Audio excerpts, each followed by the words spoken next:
अगर आप भी IBPS क्लर्क की प्रिपरेशन कर रहे हैं और आपको कंप्लीट सिलेबस और एग्जाम पैटर्न क्लियर नहीं है, तो ये वीडियो आपके लिए बहुत इंपॉर्टेंट है।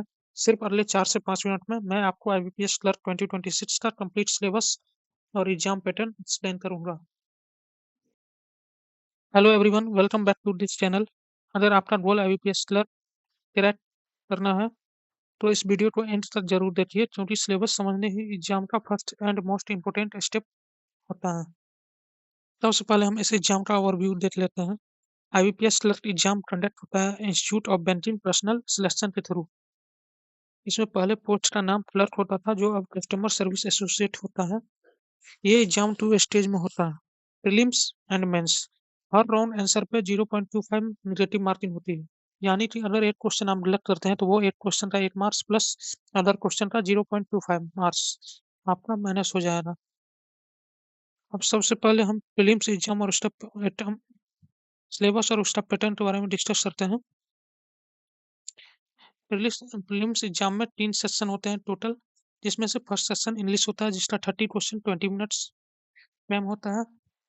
न्यूमेरिकल एबिलिटी, जिसे क्वांटिटेटिव एप्टीट्यूड भी बोलते हैं, उसका 35 क्वेश्चन 20 मिनट होता है। रीजनिंग एबिलिटी 35 क्वेश्चन 20 मिनट्स होते हैं। टोटल की बात करें तो टोटल 100 क्वेश्चन 60 मिनट, मतलब 1 घंटे का टाइम आपके पास होता है प्रीलिम्स एग्जाम में। प्रीलिम्स एग्जाम सिलेबस की इंग्लिश की सिलेबस की बात करें तो प्रीलिम्स एग्जाम के इंग्लिश में reading comprehension, cloze test, fill in the blanks और एरर स्पॉटिंग एरर और पैराजम्बल एंड वोकेबुलरी पूछा जाता है। रीडिंग कॉम्प्रहेंशन का 7 से 8 क्वेश्चन होते हैं। क्लोज टेस्ट का 5 क्वेश्चन होते हैं। फिल इन द ब्लैंक्स का भी 5 क्वेश्चन होते हैं। एरर स्पॉटिंग का भी 5 क्वेश्चन करीब होते हैं। पैराजम्बल और वोकेबुलरी का भी 4 से 5 क्वेश्चन करीब होते हैं। अब न्यूमेरिकल एबिलिटी का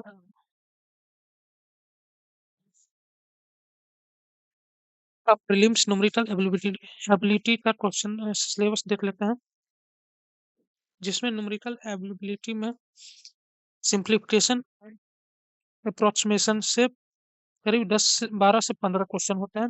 नंबर सीरीज और क्वाड्रेटिक इक्वेशन के 4 से 5 क्वेश्चन होते हैं। डाटा इंटरप्रिटेशन, डीआई का 2 सेट होता है, जिसमें से ज्यादातर देखा गया एक डीआई का सेट टेबुलर डीआई होता है और एक डीआई बार डीआई के ऊपर होता है। प्रॉफिट लॉस और simple interest time work speed distance, total arithmetic मिलाकर करीब 10 से 12 क्वेश्चन होते हैं।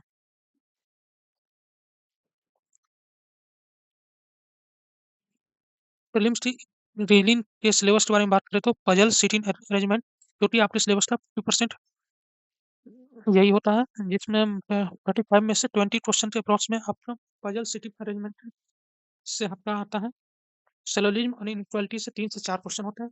कोडिंग डिकोडिंग, जो चाइनीज कोडिंग होते हैं, उनका एक सेट होता है, यानी कि 4 से 5 क्वेश्चन होता है। ब्लड रिलेशन या डायरेक्शन डिस्टेंस, जिसे डायरेक्शन सेंस भी बोलते हैं, उसका 3 क्वेश्चन होते हैं। ऑर्डर रैंकिंग का भी 1 से 2 क्वेश्चन होता है। अगर आप प्रीलिम्स एग्जाम क्लियर करते हैं तो आपको नेक्स्ट फेज यानी कि मेंस एग्जाम का पेपर देना होता है, जिसका भी सिलेबस का हम डिस्कशन अभी करते हैं। उसका टोटल मेंस एग्जाम का जो पैटर्न होता है वो कुछ इस टाइप का होता है, जिसमें जीए और बैंकिंग अवेयरनेस से 40 क्वेश्चन होते हैं, टोटल 50 मार्क्स के। जनरल इंग्लिश का 40 क्वेश्चन होता है, 40 मार्क्स का। रीजनिंग एंड कंप्यूटर, कंप्यूटर का ना के बराबर पूछता है, कभी कभार कंप्यूटर पूछा जाता है, इसका 40 क्वेश्चन 60 मार्क का होता है। क्वांटिटी एप्टीट्यूड, जिसमें आपका डीआई सिंप्लीफिकेशन और वही अर्थमेटिक के क्वेश्चन आते हैं, वो 45 क्वेश्चन 50 मार्क्स के होते हैं। टोटल क्वेश्चन की बात करें तो टोटल 200 मार्क्स का क्वेश्चन होते हैं, जो 120 मिनट आपको 2 घंटे में करना होता है। मेंस एग्जाम का सिलेबस को डिटेल में देखते हैं। मेंस के जनरल अवेयरनेस और बैंकिंग अवेयरनेस का सिलेबस कुछ इस टाइप का है, जो आपको करंट अफेयर का लास्ट 6 मंथ का करंट अफेयर पता होना चाहिए।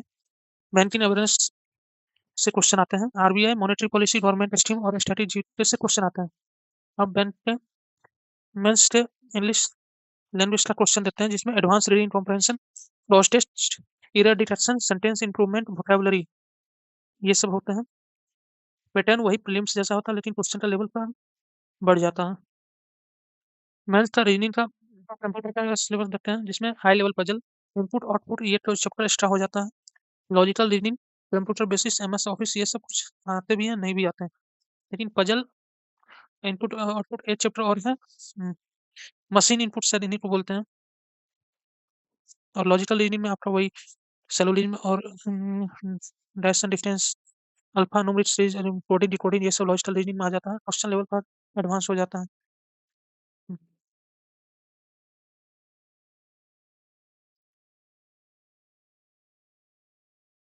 प्रिपरेशन स्ट्रेटजी की बात करें तो आपको पहले, सबसे पहले किसी भी एक टीचर या एक अपना जैसे अड्डा या फिजिक्स वाला या कहीं भी का एक फाउंडेशन आपको सबसे पहले एक कर लेना है।